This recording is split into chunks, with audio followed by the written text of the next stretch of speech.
नमो अरिहन्ताणं नमो सिद्धाणं नमो आयर्याणं नमो वज्रायाणं नमो लोये सवसाहुणम्। मंगलम भगवान वीरो मंगलम गौतमो गणी मंगलम कुंद कुंदाद्यो जैन धर्मोस्तु मंगलम। सर्वमंगल मांगल्यम सर्वकल्याणकारकम प्रधानम सर्वधर्माणां जैनं जयतु शासनम्। वन्दितु सर्वसिद्धे ध्रुवमचलमणोमवं गतिं पत्ते वोच्छामि समयपाहुर् मृण्मो सुधकेवली भणिदम्।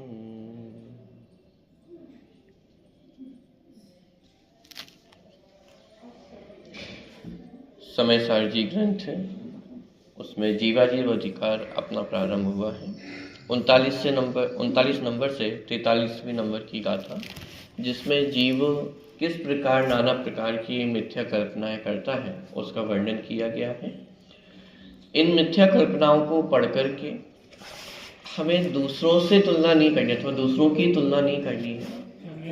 दूसरों को देख देख करके कषाय भी उत्पन्न नहीं करनी। टोडरमल जी ने जब 4 प्रकार की मिथ्या दृष्टि का प्रकरण लिखा, जिसमें निश्चयाभासी, व्यवहाराभासी, उभयाभासी और सम्यक सन्मुख मिथ्या दृष्टि, इन मिथ्या दृष्टियों का जब वर्णन किया, उनके अंत में उन्होंने एक बात लिखी कि इस प्रकार की जीवों को देख करके, माने जिनमें इन प्रकार की मान्यताएं पाई जाती है, ऐसे जीवों को देख करके स्वयं कषायवान नहीं होना, स्वयं का चित्त कलुषित नहीं करना, स्वयं कषाय नहीं करना। क्यों? क्योंकि ये जो मिथ्या मान्यताएं बताई गई है, ये स्वयं में झांकने के लिए बताई जा रही है कि कहीं ये मान्यताएं हमारे अंदर तो नहीं पाई जाती है, और यदि हमारे अंदर पाई जाती हो तो उनको मिटा करके दूर करना और सम्यक मान्यताओं को, सम्यक ज्ञान को प्राप्त होना। तो उसी प्रकार यहाँ पर भी ये जो मिथ्या मान्यताएं यहाँ पे स्पष्ट की गई है, इन मिथ्या मान्यताओं को भी दूसरों में देख देख करके कषाय को कलुषित नहीं करना है।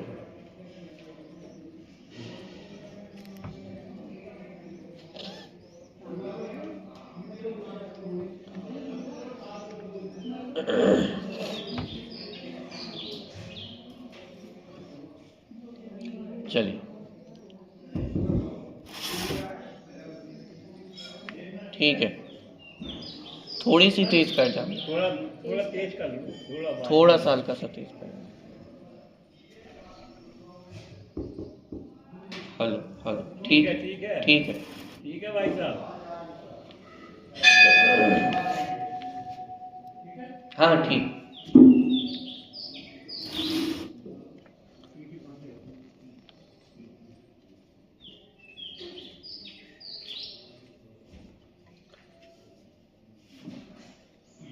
चलिए, तो उसी प्रकार यहाँ पर भी इन गाथाओं को पढ़ करके हमें अपने अंदर झांकना है, अपने अंदर भीतर देखना है कि कहीं ये कषाय, माने इस प्रकार की जो मिथ्या मान्यताएं हैं, ये मेरे अंदर तो नहीं पाई जाती हैं। शांति जी भाई साहब इसको समझाने के उदाहरण दिया करते थे कि एक व्यक्ति को एक ऐसा दर्पण दिया गया कि ये दर्पण की विशेषता है कि इसमें जो भी देखेगा उसमें उसकी गलतियां दिखाई देंगी, मानो उसमें जो कुछ भी बुराइयां हैं, जो कमियां हैं, जो गलतियां हैं, वो उस दर्पण में दिखाई देंगी।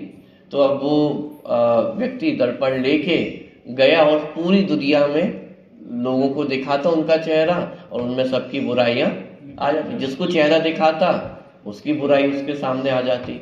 अब शुरू में तो उसे मजा आया कि लोगों में क्या क्या बुराइयां हैं, क्या क्या कमियां दिख रही हैं, तो उसे देख देख कर बहुत मजा आया।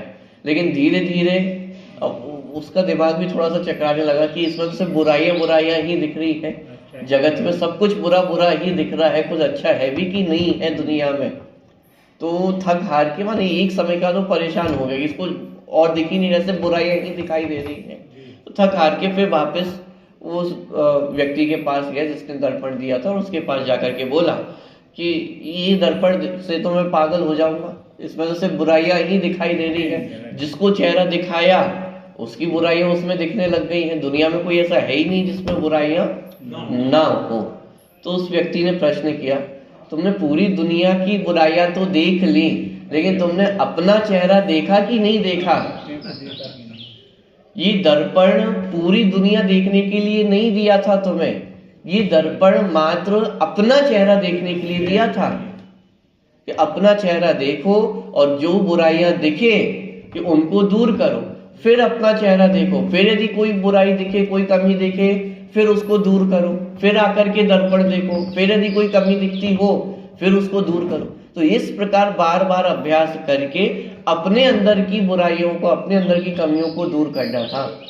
तो उस दर्पण का प्रयोजन तो मात्र इतना था। अब उस दर्पण को लेकर के यदि पूरी दुनिया में लेकर के घूमोगे तो दुनिया में तो अनंत प्रकार के जीव हैं, सबके अंदर कुछ ना कुछ आपको दिखाई देने वाला है, उससे अपने प्रयोजन की सिद्धि होने वाली नहीं। उसी तरह यहाँ पर भी आचार्य ने ये जो गाथाएं लिखी हैं, ये दर्पण है। किसका दर्पण है?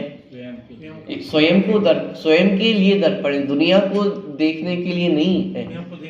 अपने अंदर कहीं ये मिथ्या मान्यताएं तो नहीं पाई जाती है, कहीं मैं तो इस शरीर में जीवत्व की कल्पना नहीं करता हूँ, कहीं मैं तो अपने आप को कर्म से युक्त नहीं मानता। माने इस प्रकार की जो मिथ्या मान्यताएं पाई जा रही है वो अपने अंदर झांकना है। ठीक है, चलिए। तो ये माने गाथा प्रारंभ करने से पहले जो डिस्क्लेमर होता है, माने सावधानी, कि वो गाथाओं को पढ़ने से पहले इतनी सावधानी जरूर रखना। 39 से 43वें नंबर की 5 गाथाएं आई हैं। पाठ एक बार करते हैं और फिर अपन का अर्थ देखेंगे। अप्पाणमयाणन्ता मूढादुपरप्तवादिनो की जीवम् अज्यवसाणम् कम्मं च तः परुवेन्ति अवरे अज्यवसाणेषु तीव्रमन्दानुभागं जीवम् मरणन्ति तः अवरे लोकम्मं चाविजीवोति कम्मस्सुदयं जीवम् अवरे कम्मानुभागमेच्छन्ति तिव्रत्तणमन्दत्तण गुणेहिं जोषो हवदि जीवो जीवो कम्मम उदयम् दुर्निवि खलु के जीव मेच्छन्ति अवरे संयोगेन दु कम्माणं जीवमेच्छन्ति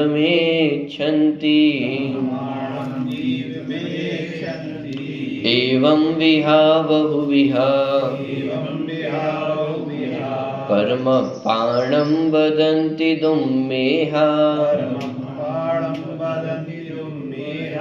तेन परमर्थवादी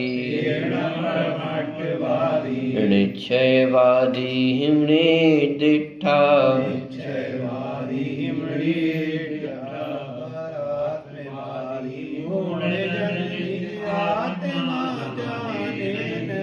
अध्यावसान को आत्म कहे कर्म को आत्म कहे अध्यावसागत जीवता या मंदता वह जीव है पर अन्य कोई है कहे नो कर्म ही बस जीव है मंद अथवा तीव्रतम जो कर्म का अनुभाग है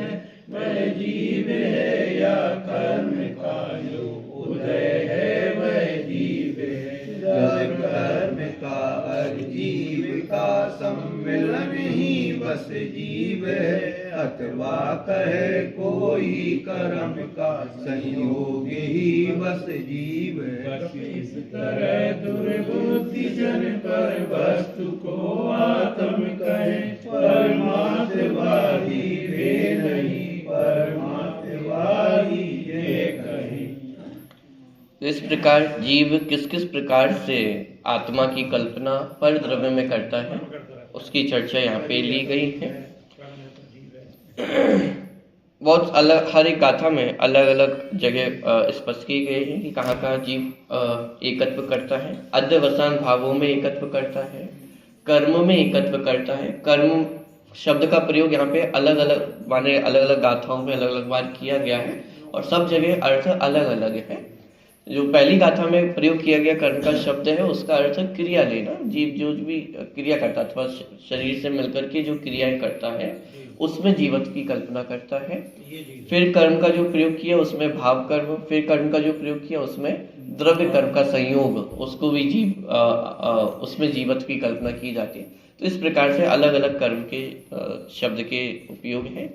इसके साथ जो तीव्रता मंदता पाई जाती है, अनुभाग शक्ति पाई जाती है, अध्यवसान आदि भाव में अर्थात जो विभाग भाव है उनमें जो तीव्रता मंदता पाई जाती है उनमें जीवत्व की कल्पना करना, कर्म के उदय के अनुभाग में जीवत्व की कल्पना करना माने उसकी हीनता और शक्ति की हीनता और अधिकता में कल्पना करना, ये सब इस प्रकार की मिथ्या मान्यताएं जीवों की पाई जाती है।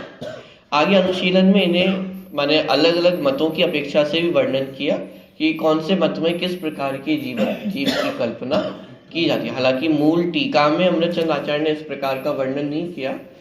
जैसे आचार्य ने भी मात्र चार्वाक मत का तो वर्णन किया लेकिन उसके अलावा अन्य किसी मत का वर्णन नहीं किया। लेकिन अनुशीलन में जो भारतीय दर्शन में षट दर्शन पाए जाते हैं और इसके साथ साथ बौद्ध आदि जो दर्शन पाए जाते हैं तो उनमें किस किस प्रकार की मान्यताएं पाई जाती हैं, किस मत में किस प्रकार की जीवत्व की मान्यता की गई है और फिर उसका किस प्रकार से यहाँ पे निषेध किया गया है, उसका वर्णन भी अनुशीलन में किया गया है।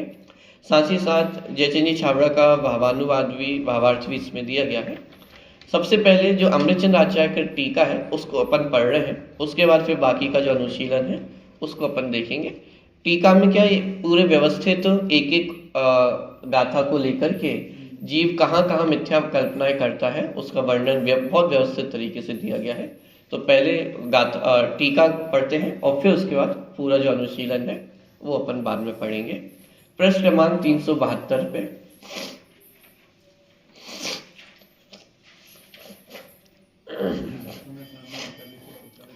समय साथ की 39 से 43 तक की गाथाओं का भाव आत्मख्याति में इस प्रकार स्पष्ट किया गया है।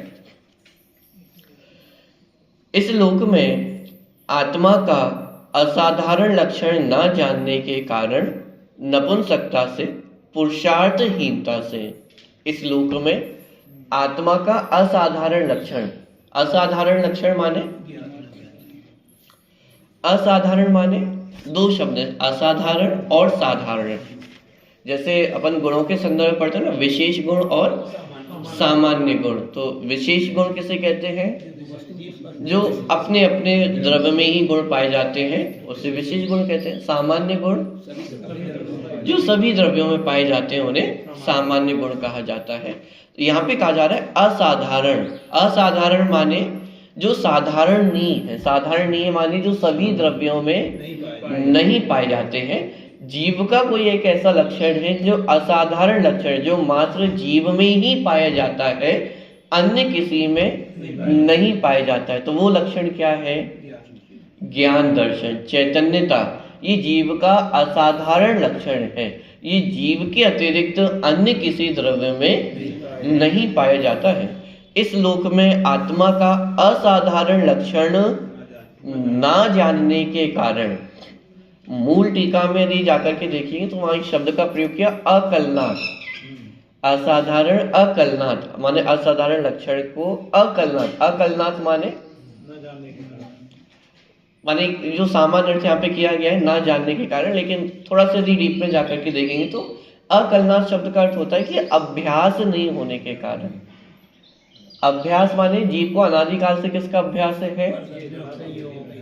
गाथा आई थी मूल जीव काम भोग बंधन की कथा, ये तो सबको सहज सुलभ है, यानी इसका अभ्यास है।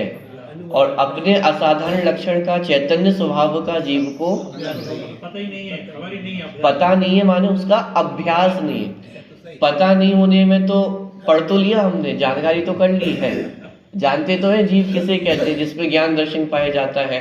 नहीं, वो जीव मैं ही हूँ, इतना भी हमें पता है, लेकिन ये मात्र पता है, जानकारी है, कोरी जानकारी है, अभ्यास नहीं है। पॉइंट पकड़ में आ रहा है? अभ्यास शब्द का अर्थ तो मूल टीका में देखेंगे तो अकलनाथ शब्द का प्रयोग किया गया कि अभ्यास नहीं होने के कारण, तो अपने ज्ञान दर्शन स्वभाव का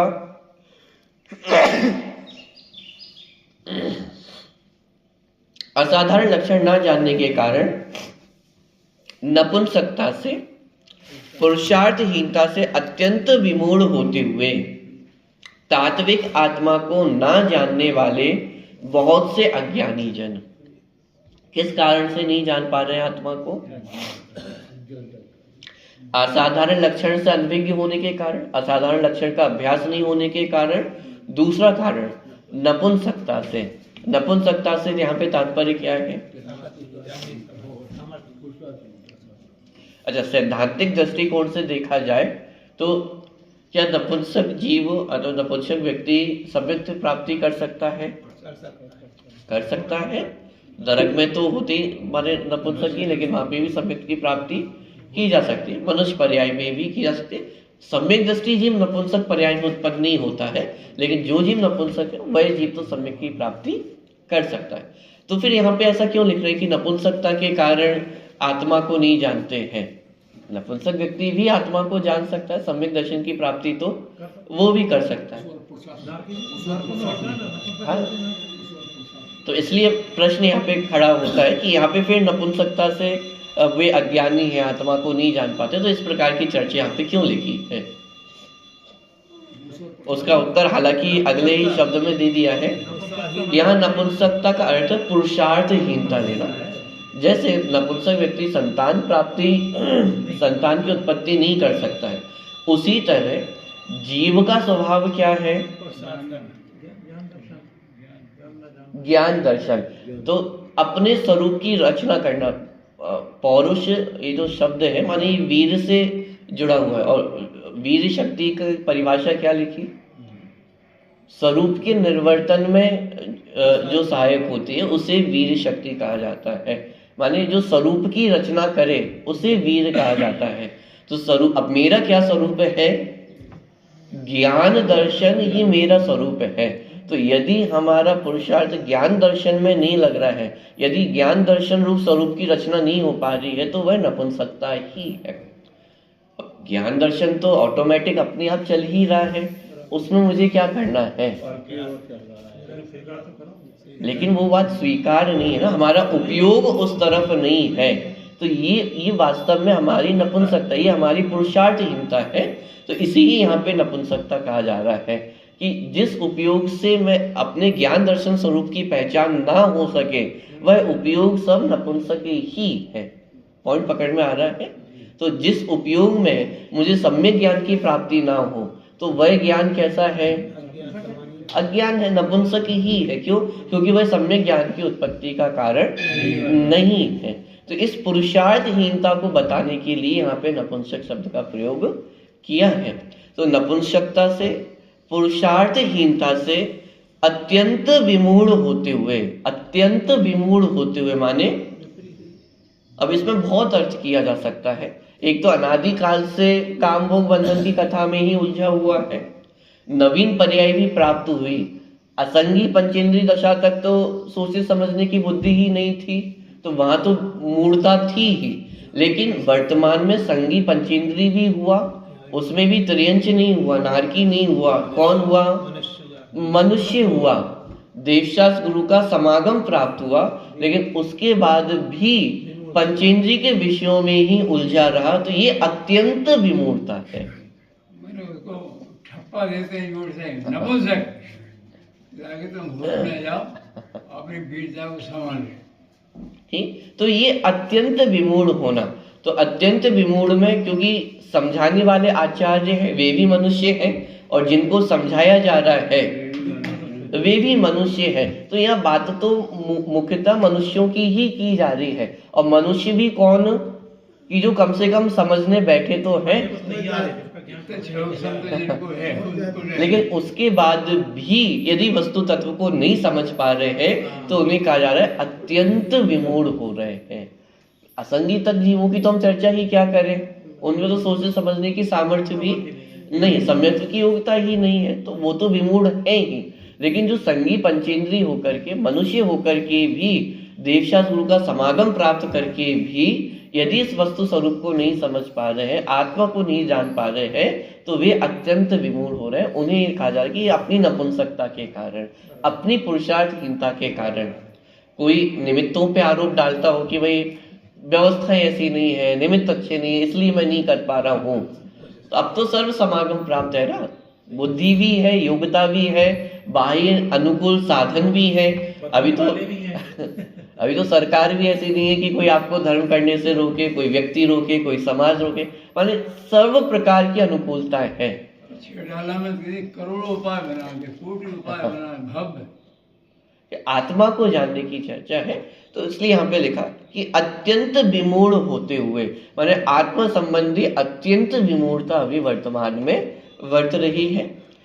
तात्विक आत्मा को ना जानने वाले, अभी तात्विक आत्मा कौन सा आत्मा है? अभी तो हमने जीव तत्व पढ़ा था, अथवा आत्मा भी पढ़े थे, तो अंतरात्मा, बहिरात्मा, परमात्मा, इस प्रकार की आत्मा देखे थे। अभी तात्विक आत्मा कौन सा आत्मा है?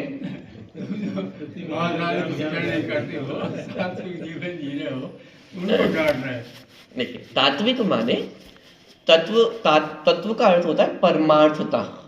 बहुत बार संस्कृत में शब्द का प्रयोग किया जाता है तत्वतः, माने परमार्थ से देखा जाए तो ऐसा है।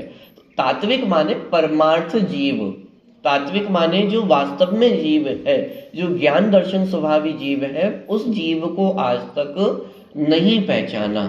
भाई जीवों को तो हमने पहचाना है, लेकिन शरीर के संयोग सहित जो जीव है उसको हमने जीव माना, कर्म के संयोग सहित जो जीव है उसको हमने जीव माना है। लेकिन जो परमार्थ जीव है, जो निश्चय का विषय भूत जीव तत्व है, उस जीव तत्व की पहचान हमने कभी भी नहीं की, जो सर्व प्रकार के संयोग से रहित है। ऐसे तात्विक आत्मा को हमने नहीं जाना।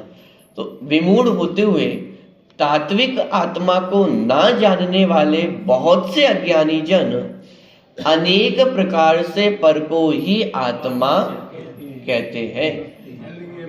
मूल गाथा में अपन ने सबसे अंतिम गाथा में 43वीं नंबर की गाथा में 2 शब्दों का प्रयोग किया था, एवं विहा बहु विहा, इस प्रकार से और बहुत प्रकार से अज्ञानी जीव पर में आत्मा की कल्पना करता है।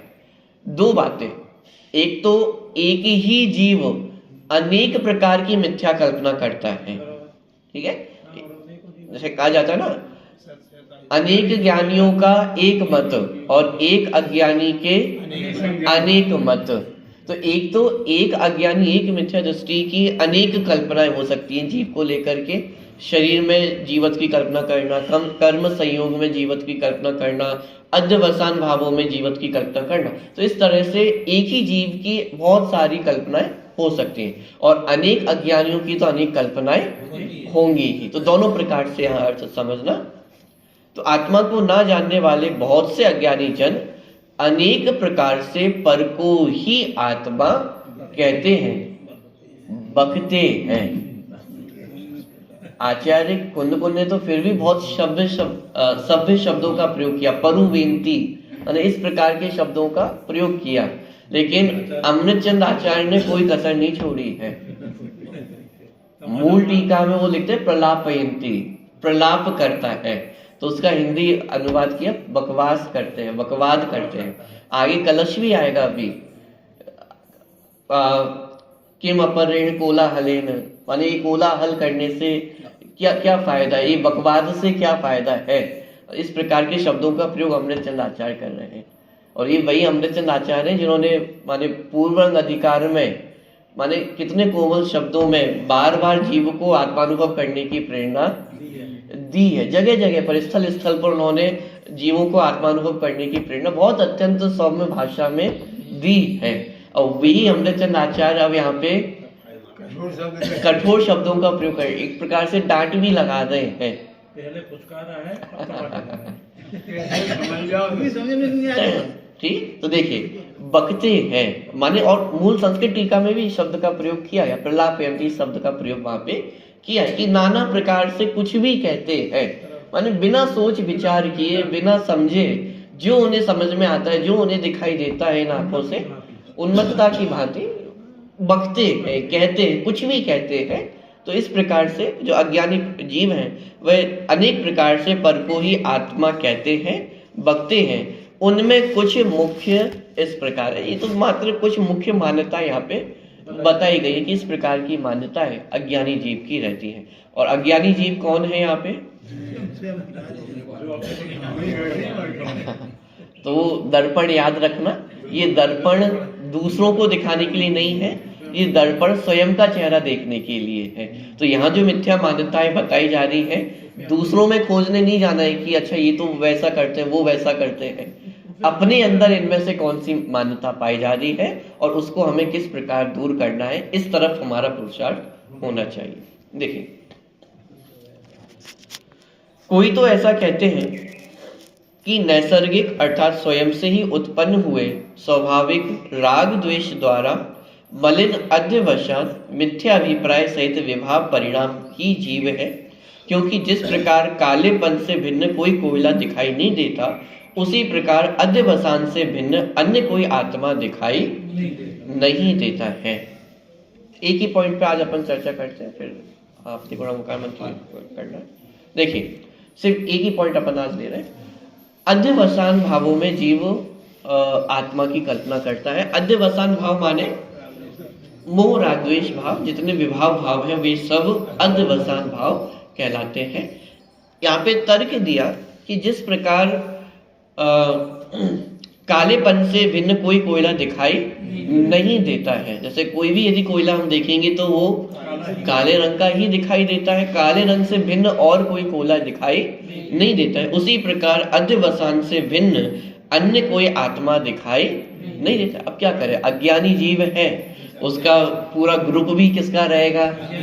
अज्ञानियों का ही रहने वाला है।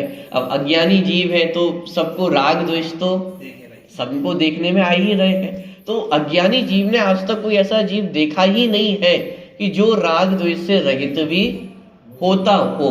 तो उसे तो यही लगता है कि सब जीव कैसे होते हैं, उसकी जीव की परिभाषा क्या है कि जिसमें राग द्वेष पाया जाता हो वो जीव है।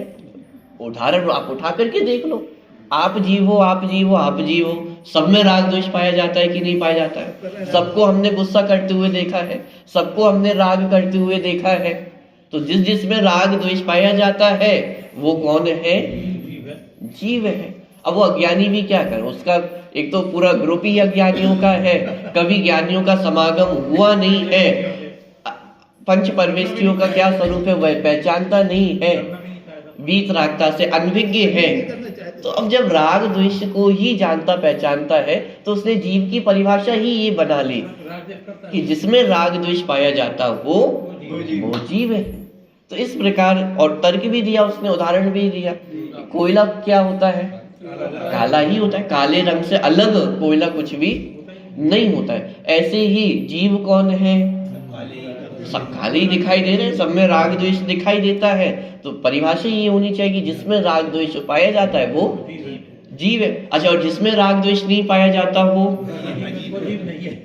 तो स्पष्ट हमें दिखाई दे रहा है ना, ये तो पुद्गल है। भाई चेयर कभी गुस्सा नहीं करती, कभी राग नहीं करती है, तो ये जीव भी नहीं है। तो जिसमें राग द्वेष नहीं है तो वो जीव भी नहीं है।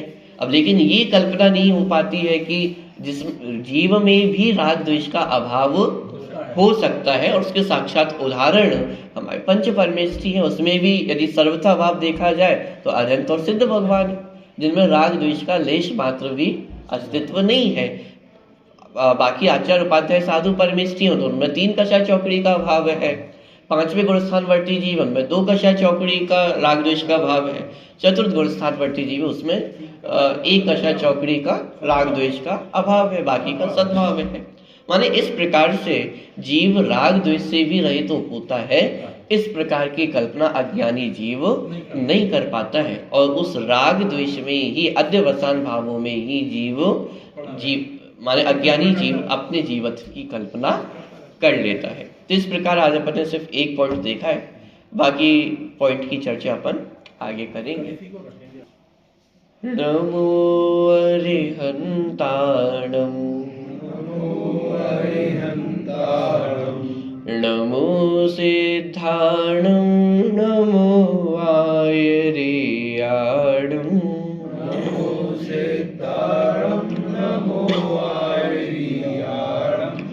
नमो वज्रायाणं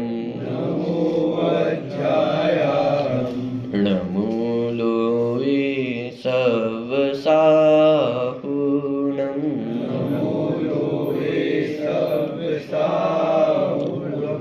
एक साथ पढ़ेंगे। नमो अरिहंताणं नमो सिद्धाणं नमो आयर्याणं नमो वज्रायाणं नमो लोये सवसाहुणं नमो अरिहंताणं नमो सिद्धाणं नमो आयर्याणं नमो वज्रायाणं नमो लोये सवसाहुणं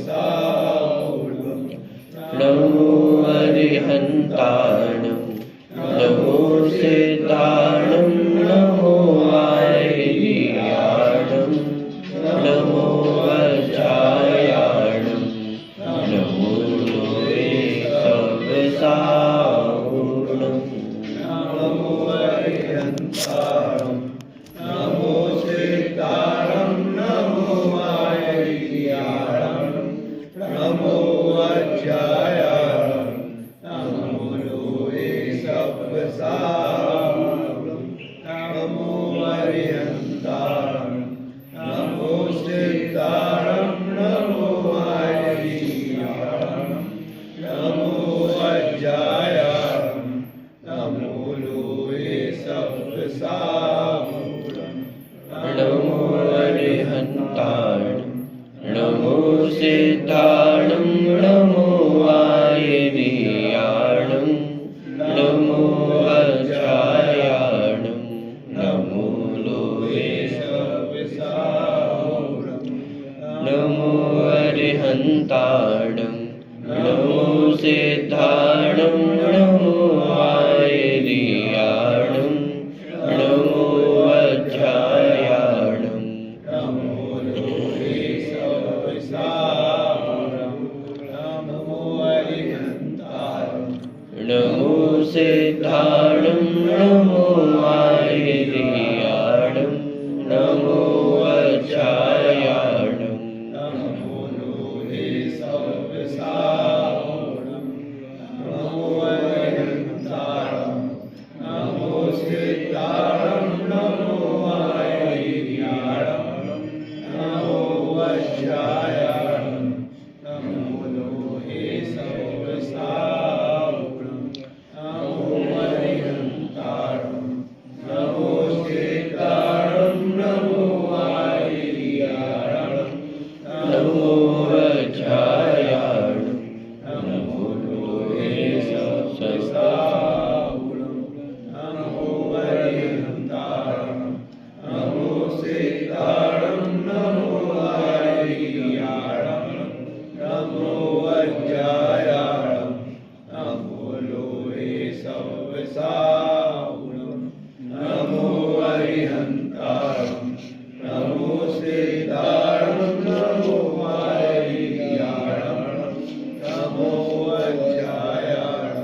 सिद्धाणं नमो आयर्याणं नमो वज्रायाणं नमो लोहे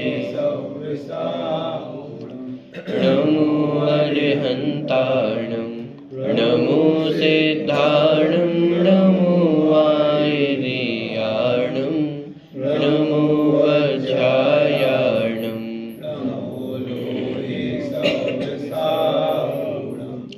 नमो अरिहन्ताणं नमो सिद्धाणं नमो आयर्याणं नमो वज्रायाणं नमो लोहे सवसाहुणं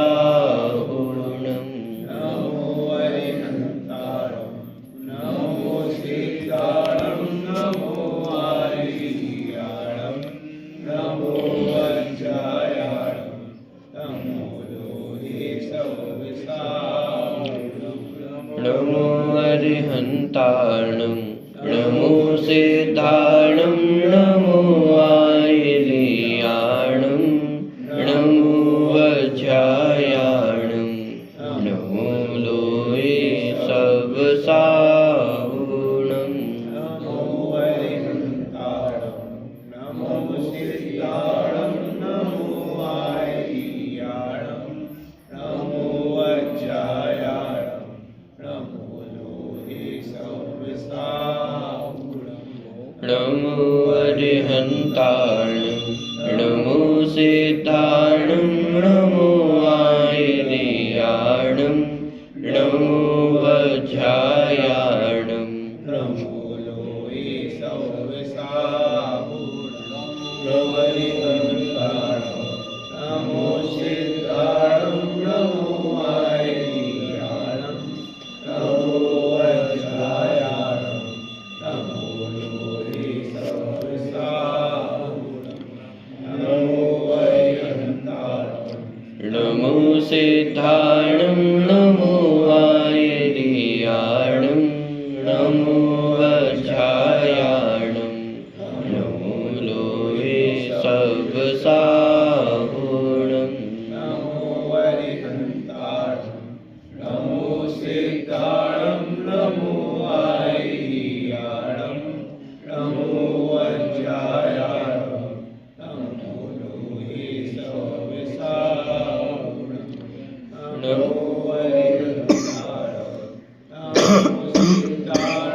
नमो आयर्याणं नमो वज्रायाणं नमो लोहे सवसाहुणं नमो अरिहन्ताणं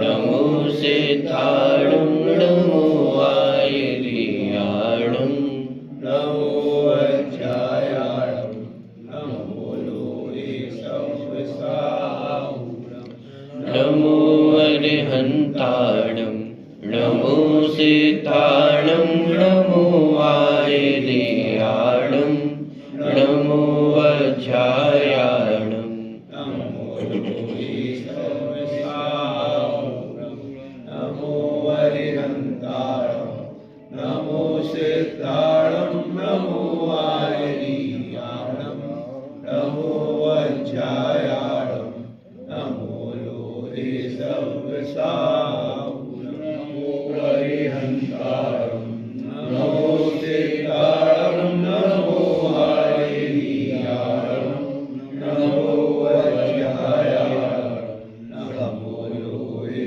सवसाहुणं नमो अरिहन्ताणं नमो सिद्धाणं नमो आयर्याणं नमो वज्रायाणं नमो लोहे सवसाहुणं नमो अरिहन्ताणं नमो सिद्धाणं नमो आयर्याणं नमो वज्रायाणं नमो लोहे सवसाहुणं